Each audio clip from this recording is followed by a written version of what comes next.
और देखिए ईरान युद्ध पर बहुत बड़ी खबर है। खबर क्या है वो आपको बता रहे हैं। कतर ने रेडिएशन की आशंका जताई है। जी हां, कतर की तरफ से यह आशंका जताई गई है। पानी में रेडिएशन फैला तो गंभीर नतीजे होंगे। खाड़ी देशों का पानी 3 दिन में खत्म हो जाएगा। कतर के विदेश मंत्री ने यह चेतावनी जारी की। हम यूएई कुवैत के डिसैलिनेशन वाटर प्लांट पर निर्भर हैं। पांडे सर, साफ ये संकेत दिखाई दे रहे हैं कि न्यूक्लियर खतरा बढ़ा है। अब सवाल यहां पर आता है कि जब ये बात है कि ईरान के पास अब कोई ऑप्शन नहीं है, वो नाभिकीय हथियार हासिल करेगा, इसका मतलब कि अमेरिका या इजराइल के पास जो जंग छेड़ने की वजह थी वो मूल में वही है। वही बात आके घूम फिर के आती है, क्योंकि ताइवान, क्योंकि उत्तर कोरिया को वो देख रहे हैं। ईरान की रजीम पे भी ऐसे ही आरोप लगते रहे हैं कि वो कोई फुली डेमोक्रेटिक नहीं है। तो ये डर तो अमेरिका का है ही।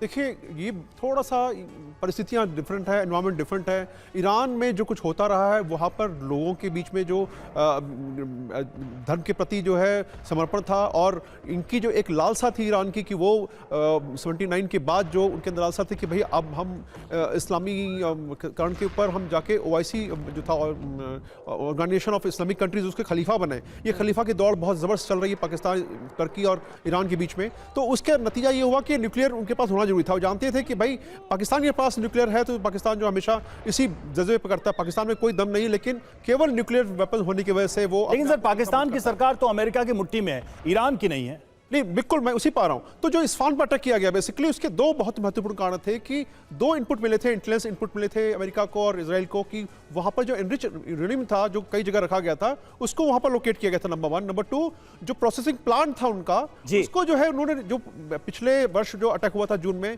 जो डैमेज हुआ था उसको उन्होंने रिस्टोर कर लिया था। और तीसरी बात यह कि जो आप देखिए, जो इसमें GBU 57 का प्रयोग किया गया, 2000 पाउंड के बंकर ब्लास्ट। बिल्कुल सर, इरादे तो बहुत खौफनाक नजर आ रहे हैं अमेरिका के, लेकिन बार बार ये बात कही जा रही है कि आने वाले वक्त में ईरान भी कुछ बड़ा कर सकता है। मनीष, आपने सुना होगा, MJ अकबर साहब हमारे साथ थोड़ी देर पहले मौजूद थे, हमारे साथ लाइव थे, और उन्होंने बहुत बड़ी बात कही कि अगर खर्ग में ऑपरेशन होता है, खर्ग पर हमला होता है, तो फिर दुबई भी बचेगा नहीं, ईरान दुबई पर हमला करेगा। बिल्कुल, देखिए ये बहुत बड़ी बात है, और TV9 पर हम दुनिया भर के दर्शकों तक ये बात पहुंचा रहे हैं कि MJ अकबर का ये मानना, और ये हो सकता है, किसने सोचा था कि जब ईरान और इजराइल और अमेरिका की जंग शुरू होगी और ईरान इस तरीके से अरब मुल्कों पर हमला करेगा, और फिर देखिए इस जंग का खेल ही बदल गया।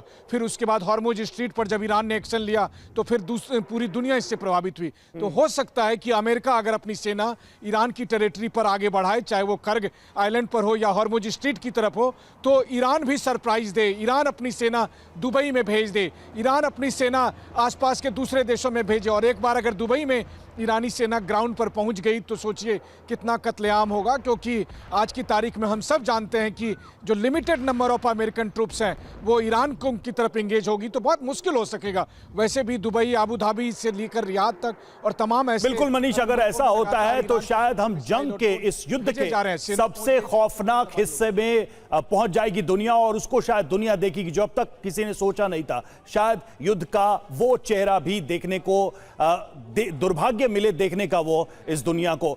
दुनिया में भारत यही मैसेज दे रहा है कि युद्ध खत्म हो, लोग जो है शांति से अपने मुद्दों को बातचीत के जरिए सुलझाएं। बहरहाल उम्मीद यही है कि ये जंग जल्द खत्म हो।